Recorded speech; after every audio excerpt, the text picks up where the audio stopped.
बहुत बहुत स्वागत है दोस्तों आप सभी का विकास स्टडी पॉइंट में। दोस्तों इस वीडियो में हम बात करने वाले हैं क्लास 12 का पॉलिटिकल साइंस और चैप्टर नंबर 1 जिसका नाम है दो ध्रुवीयता का अंत। इसका हम पार्ट 2 करने वाले हैं, यानी कि the end of the bipolarity. इसका हम पार्ट 2 करने जा रहे हैं। और अभी तक हमने सब सारी चीजों के ऊपर बात कर लिया था, यानी कि बाइपोलर वर्ल्ड क्या होता है, यानी कि दो ध्रुवीय विश्व व्यवस्था क्या होती है, सोवियत संघ की क्या फीचर्स थे, सोवियत संघ की क्या कमियां थी, है ना, कॉन्सिक्वेंसेस क्या थी जिसकी वजह से सोवियत संघ का ना पतन हुआ, परिणाम क्या हुआ, ये सब सारी चीजें हमने बात कर ली थी। अब हम बात करने वाले हैं जब सोवियत संघ, देखिए विश्व में जब अमेरिका और सोवियत संघ दोनों थे और सोवियत संघ खत्म हो गया, यानी कि सोवियत संघ का पतन हो गया, तो विश्व में कैसी स्थिति आ गई। तो ध्यान से देखिएगा, स्थिति ऐसी आ गई, सिचुएशन ऐसा आ गया कि एक ही देश सुपर पावर बन बैठा। कौन सा देश? अमेरिका। एक ध्रुवीय विश्व व्यवस्था क्या है? विश्व राजनीति में जब ज्यादा फैसले एक ही देश के द्वारा या एक ही देश के इच्छा के अनुसार लिया जाए तो इसी को कहा जाता है एक ध्रुवीय विश्व व्यवस्था। यानी कि विश्व में जब ज्यादातर फैसले एक ही विचारधारा के देशों के द्वारा लिया जाए या फिर एक ही जो देश है उसका इन्वॉल्वमेंट ज्यादा रहता है, उसी की इच्छा के अनुसार से सारी चीजें होती है, उसी को हम कहते हैं एक ध्रुवीय विश्व व्यवस्था, यानी कि यूनिपोलर वर्ल्ड कहा जाता है। When a single country has dominate influence in the world politics and the most international decision taken according to its will, यानी कि इसी के द्वारा सारी चीज किया जाए तो इसी को यूनिपोलर वर्ल्ड के नाम से जाना जाता है। For example United state. समझ में आ रही बात? पहले कहां था? बाइपोलर वर्ल्ड था, फिर क्या हो गया? यूनिपोलर वर्ल्ड बन गया, यानी कि एकलौता, जिसमें एकलौती देश के पास ज्यादा शक्ति आ गई। अब हम थोड़ा सा आगे बात करते हैं, क्या शॉक थेरेपी क्या है, यानी कि what is the shock therapy. Shock therapy किसे कहते हैं? ध्यान से देखिए, शॉक थेरेपी क्या है? शॉक थेरेपी अर्थात आघात पहुंचाकर उपचार करना। It means shock therapy means treatment by the giving a sudden shock. अब इसका मतलब क्या होता है, बड़े ध्यान से समझिएगा। जितने भी देश आजाद हुए थे, कहां से? सोवियत संघ से। अब इनकी जो अर्थव्यवस्था थी, इकोनॉमी थी, धीरे धीरे, है ना, मतलब बिल्कुल सही नहीं थी। फिर क्या हुआ? अमेरिका ने दिमाग लगाया, एक काम करते हैं, इनकी जो आइडियोलॉजी थी ना कम्युनिस्ट पार्टी वाली, सब चेंज करते हैं और इसको लाते हैं हम कैपिटलिज्म में। तो इसी वजह से इन्होंने इनको हेल्प देना शुरू कर दिया, इनको पैसा देना शुरू कर दिया, इनकी मदद देना शुरू कर दिया और इनको शामिल करवाना चाहा किसमें? कम्युनिस्ट पार्टी में, यानी कि पूंजीवादी में। किसमें? पूंजीवादी में। और इसी पूरी प्रक्रिया को, इसी पूरे के पूरे प्रोसेस को नाम दिया गया, क्या नाम दिया गया? शॉक थेरेपी का नाम दिया गया। और नाम भी किसने दिया था? विश्व बैंक ने और अंतरराष्ट्रीय मुद्रा कोष ने ये नाम दिया था। This model was called the shock therapy by the World Bank and the International Monetary Fund। ठीक है, अब जो लिखा हुआ है इसको भी हम देख लेते हैं। यानी कि अगर कोई एक वर्ड में, सॉरी एक लाइन में पूछे तो आप कहोगे आघात पहुंचाकर उपचार करना, यानी कि shock therapy means the treatment by the giving a sudden shock. अब इसको कहोगे कैसे? सोवियत संघ के विघटन के बाद पूर्व सोवियत संघ के देशों को अब साम्यवादी व्यवस्था को छोड़कर कौन सी व्यवस्था अपना लेनी थी? पूंजीवादी व्यवस्था अपना लेनी थी। और इसी को एक विशेष मॉडल के तरह देखा गया और इसी का नाम रख दिया गया shock therapy. After a disintegration of the Soviet Union, a special type of model was adopted to shift the former Soviet countries from the socialist system to capitalist system, यानी कि कम्युनिज्म पार्टी को छोड़ना है and then क्या अपना लेना है? Capitalism अपना लेना है। इसी पूरी प्रोसेस को नाम दिया गया शॉक थेरेपी। अब शॉक थेरेपी जब अपनाया गया ना तो इसके कई सारे कॉन्सिक्वेंसेस निकले, मतलब परिणाम निकले। क्या परिणाम निकला? सबसे पहले जो साम्यवादी विचारधारा थी इसको लोगों ने छोड़ा, देशों ने छोड़ा और क्या अपनाना शुरू किया? पूंजीवादी अपनाया। यानी कि the disintegrated countries abandoned the communist system to adopt the capitalism, यानी कि कम्युनिस्ट को इन्होंने छोड़ा और कैपिटलिस्ट को इन्होंने अपना लिया। पहले सोवियत संघ में किसको ध्यान दिया जाता था? सामूहिक फॉर्म, यानी कि कलेक्टिव फॉर्म्स को ज्यादा ध्यान दिया जाता था, लेकिन इसको कन्वर्ट कर दिया गया किसमें? निजी फॉर्म में। ठीक है, यानी कि collective forms were converted into the private forms. Next, विकसित देशों की अर्थव्यवस्था क्या होगी? तहस नहस हो गई। The economy of the disintegrated countries were the severally damage, यानी कि बिल्कुल डैमेज हो गई। क्यों डैमेज हो गई? क्योंकि इन्होंने सबसे पहले साम्यवादी व्यवस्था अपना रखा था, फिर इन्होंने पूंजीवादी व्यवस्था को अपनाया। अब ऐसा माने जाने लगा था कि ज्यादा से ज्यादा विकास कैसे हो पाएगा? ट्रेड से हो पाएगा, यानी कि एक तरीके से व्यापार से ही हो पाएगा। It came to believe that the maximum trade would lead to developed. Next, रूस की जो अर्थव्यवस्था थी, उसकी जो औद्योगिक ढांचा था, बिल्कुल है ना, चरमरा उठा। चरमरा उठने का मतलब होता है एक तरीके से कोलैप्स हो जाना, यानी कि the in Russia the entire state control by the industrial structure, ठीक है, कोलैप्स्ड। आगे, अब इसके साथ साथ रूस को सबसे ज्यादा नुकसान हुआ। लमसम उसके 90% जो उद्योग थे, इंडस्ट्री थी, उनको कम से कम चीपेस्ट रेट पर बेच दिया गया, ठीक है। और इसकी वजह से इसी को विश्व की सबसे बड़ी गैराज सेल कहते हैं, in which called the world biggest garage sale के नाम से जाना जाता है। और इसके साथ साथ जो रूसी मुद्रा थी, यानी कि रूबल जिसका नाम है, ये इसका भी डिक्लाइन हुआ, मतलब पतन हुआ, इसमें भी कहीं ना कहीं कमी देखने को मिली। समझ में आ रही बात? तो इस तरीके से क्वेश्चन कैसे आता है, शॉक थेरेपी क्या है, यानी कि व्हाट इज शॉक थेरेपी, और कॉन्सिक्वेंसेस लिखने को आ जाएंगे। अब हम थोड़ा सा और आगे बात करते हैं। अब यही है बर्लिन की दीवार, जो कि मिखाइल गोर्बाचेव ने ना एक करने की कोशिश की थी। तो ध्यान देखिए कैसे। सबसे पहले आप वॉल देख सकते हैं, वॉल क्या है। जब कोल्ड वॉर चल रहा था ना, जो कोल्ड वॉर चल रहा था, उस समय एक दीवार बनाई गई थी। कहां पे? जर्मनी की जो राजधानी है बर्लिन, बर्लिन में एक दीवार बना दी गई थी, जो कि ईस्ट और वेस्ट, ठीक है, में दोनों में विभाजित होती थी। ये जो वॉल थी लमसम 150 किलोमीटर के आसपास थी। और इसको बनाया कब गया था? इसको बनाया गया था 1961 में, ठीक है, बना दिया गया था। ये बेसिकली जो पूर्व वाला हिस्सा था, इसको कौन लीड कर रहा था? सोवियत संघ लीड कर रही थी। जो पश्चिम वाला जो था, इसको अमेरिका लीड कर रहा था, ठीक है। आगे क्या हुआ? अब देखिए यही चीज लिखा है कि बर्लिन की दीवार का गिरना क्या है। बर्लिन की दीवार पूर्व और पश्चिमी खेमों के बीच विभाजन का प्रतीक था, यानी कि the symbol of the division between the eastern and the western blocks. कब बनाया गया? 1961 में। किन चीजों का प्रतीक है? जर्मनी, पूर्वी जर्मनी और पश्चिमी देशों की विभाजन का प्रतीक था, यानी कि division East Germany and the West Germany into the separate parts. अच्छा, कितनी किलोमीटर लंबी थी? 150। कब गिरा दी गई? 9 नवंबर 1989 को गिरा दी गई थी। अब बात आती है आखिर गिराई क्यों गई थी। कहा जाता है कि उस समय जो ईस्ट वाले थे, उन्होंने कहा कि वेस्ट वालों ने बहुत ज्यादा तरक्की कर ली है और इसकी वजह से हम पीछे होते जा रहे हैं, तो एक काम करते हैं, इस वॉल को ही तोड़ देते हैं और दोबारा से जर्मनी को एकीकरण कर देते हैं, यानी कि एक कर देते हैं। इसकी वजह से कहा जाता है कि यहीं से अब सोवियत संघ का विघटन होना शुरू हो गया। माना जाता है सोवियत संघ का विघटन शुरू हो गया। It believes that the disintegration of the Soviet Union began from this point. यहीं से ये सारी चीजें होनी शुरू हो गई थी।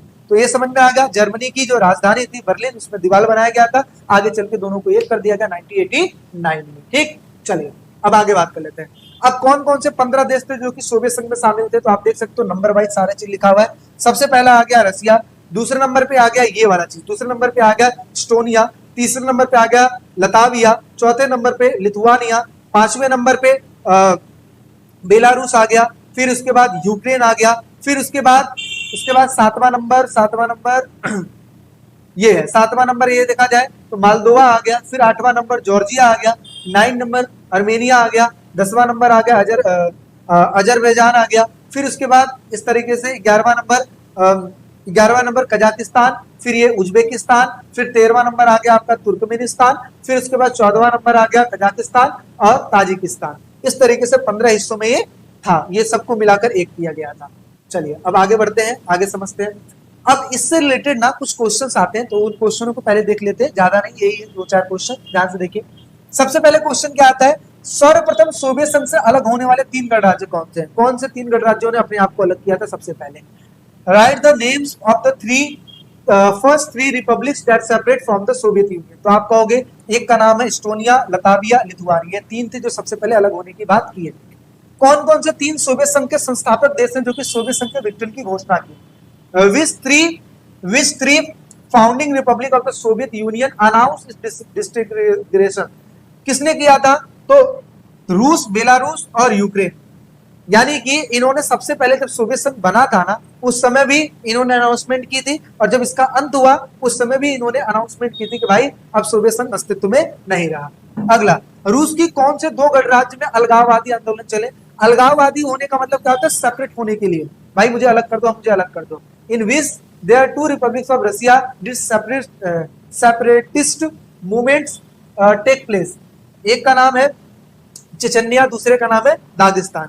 अगला, चेकोस्लोवाकिया कौन से 2 हिस्सों में टूट गया? तो आप कह सकते हो चेकोस्लोवाकिया 2 हिस्सों में बना, एक का नाम है चेक दूसरे का नाम है स्लोवाकिया। दो हिस्सों में ये क्या हो गया था, टूट गया था। तो ये कुछ क्वेश्चन थे जो कि इंपॉर्टेंट थे, इसलिए इसको रखा गया है। अब आगे बात कर लेते हैं। जितने भी देश आजाद हुए, मतलब 15 देश टूट गए, आगे चल के इनमें से 15 देशों में से 12 देशों ने मिलकर दोबारा से एक नया यूनियन तैयार किया, जिसका नाम रखा गया CIS, यानी कॉमनवेल्थ इंडिपेंडेंट स्टेट।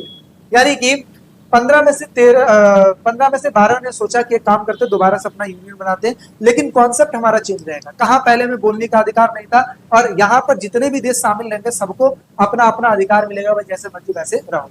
ठीक है, देखिए CIS क्या है, Commonwealth of independent state. Soviet संघ के विघटन के बाद स्वतंत्र राष्ट्रों का राष्ट्रकुल बनाया गया। After the disintegration of the Soviet union, the Commonwealth of the independent state become the existence. यह सोवियत संघ के देशों को मिलाकर बनाया गया था, यानी कि इसको है ना एक करके बनाया गया था, टुगेदर करके बनाया गया था। 12 देश इसमें शामिल थे और 3 जो है ये अलग होने का निर्णय लिया। अब दिमाग में आएगा भैया कौन से ऐसे 3 थे जिन्होंने शामिल होने की बात नहीं की, तो ध्यान से देखिए। ये एक का नाम है एस्टोनिया, लतानिया, लिथुआनिया। ठीक है, ये 3 देश थे, इन्होंने कहा कि भाई हमें CIS का हिस्सा नहीं बनना है। ठीक है, अब देखिए, अब बात करते हैं इसके मोटिव्स क्या है। तो मोटिव्स देख लीजिए, ऑब्जेक्टिव्स। तो देखिए, आपसी एकता को बनाए रखना, यानी कि जितने भी देश इसमें शामिल थे इन्होंने कहा कि भाई देखो हम म्यूचुअल यूनिटी बना के रखेंगे, युद्ध की स्थिति में हम लड़ेंगे नहीं बल्कि बातचीत कर हम चीजों को सॉल्व करेंगे। ठीक है, शांति व्यवस्था बना के रखेंगे, maintain the peace and order. अगला, राष्ट्रीय सुरक्षा के ऊपर ध्यान देंगे, निशस्त्रीकरण को ध्यान देंगे, to promote the national security and disarmament, यानी कि एक तरीके से हम लड़ाई झगड़े पर ज्यादा ध्यान नहीं देंगे। आपसी मतभेद को मिलजुल कर बातचीत के द्वारा हल करेंगे, to resolve mutual dispute through the discussions and the cooperation, यानी कि डिस्कशन के साथ कॉपरेशन के द्वारा हम चीजों को सॉल्व कर लेंगे, लड़ाई झगड़े पे हम ज्यादा ध्यान नहीं देंगे। अब एक चीज आता है क्या, CIS को बनाने में कितने देश थे, तो अभी हमने बात किया था ना 12 देश शामिल थे, तो वही चीज लिखा हुआ है। देखिए बात करते हैं जब सोवियत संघ बना था ना, ठीक है, यानी कि Russia, Belarus and Ukraine decide the Soviet संघ। सोवियत संघ के निर्माण में अगर देखा जाए तो उस समय 1922 में रूस, बेलारूस, यूक्रेन जो थे वो उन्होंने जो सोवियत संघ को बनाया था, आगे चल के उन्होंने इसको अलग होने की बात कर दी कि भाई सोवियत संघ अब अस्तित्व में नहीं रहा। ठीक है, लेकिन फिर भी आगे चल के जब CIS का निर्माण किया गया ना, तो ये जो 3 देश थे ये तो इसमें शामिल हुए, साथ ही साथ Armenia, Azerbaijan, Moldova, Kazakhstan, Kyrgyzstan, Tajikistan, Turkmenistan, Uzbekistan, ये सारे देशों ने मिलकर, और लास्टली जॉर्जिया 1993 में इसमें शामिल हुआ, और इस तरीके से 12 देश इसमें शामिल हो गए और 12 देशों ने मिलकर इसका निर्माण किया, CIS का निर्माण किया। इसका ऑब्जेक्टिव भी हमने बात कर ली। अब एक लास्ट टॉपिक के ऊपर हम बात कर लेते हैं, इसके साथ ये चैप्टर ओवर हो जाएगा। ठीक है, और बाकी एक और क्वेश्चन था जो कि हम क्वेश्चन आंसर के उसमें हम करेंगे, ध्यान से देखिए। पूर्व साम्यवादी देश और भारत, यानी कि फॉर्मर, ठीक है, farmer communist countries and the India, यानी कि पूर्व साम्यवादी जो देश थे, यानी कि सोवियत संघ की पहले की बात की जा रही है, उसके साथ भारत का क्या रिलेशन था उसके बारे में बात कर लेते हैं। तो ध्यान से देखिए क्या रिलेशन था। सबसे पहला, भारत ने साम्यवादी देशों के साथ हमेशा से बहुत ही ज्यादा मधुर विश्वास रखा है, साथ ही साथ सुदृढ़ संबंध बना के रखा है, मजबूत संबंध बना के रखा है। India has the maintain strong relation with the communist countries, but its relation with Russia are the most cordial and the deep, यानी कि रसिया के साथ, रूस के साथ बहुत ज्यादा डीपली संबंध था भारत का। भारत और रूस से हथियार खरीदता, भारत रूस से क्या करता है, हथियार खरीदता है, रूस भारत की हमेशा सहायता करता है। ठीक है, यानी कि India purchase weapons from the रूस and Russia always supported India. Bharat रूस दोनों का ही सपना है बहुध्रुवी विश्व का। बहुध्रुवी का मतलब होता है मल्टीपोलर। देखो यूनिपोलर विश्व में सिर्फ एक का कब्जा होना, बाईपोलर 2 का कब्जा होना, मल्टीपोलर का मतलब सबका हो विश्व, सब सारे मजबूत रहें, ऐसा भारत चाहता है। और रूस चाहता है कि विश्व में किसी 1 या 2 देशों का कंट्रोल ना हो। दोनों देश चाहते हैं कि अंतरराष्ट्रीय जो संघर्ष है, लड़ाई झगड़ा है, ये बातचीत के द्वारा सारी चीजों को सॉल्व कर लिया जाए। इसके साथ साथ 2001 में भारत और रूस समझौते हुए, जिसमें से 80 द्विपक्षीय समझौते हुए, यानी कि in the 2001 India and Russia agreement किया, दोनों आपस में क्या एग्रीमेंट किया, 80 बाइपोलर एग्रीमेंट, यानी कि ऐसा एग्रीमेंट जिसमें तुम भी खुश रहो और सामने वाला भी खुश रहे, रूस भी खुश रहे, भारत भी खुश रहे, इस प्रकार की चीजें की गई। भारत तेल का आयातक देश से तेल खरीदता है और संकट की घड़ी में हमेशा जो रूस है भारत की सहायता करता है।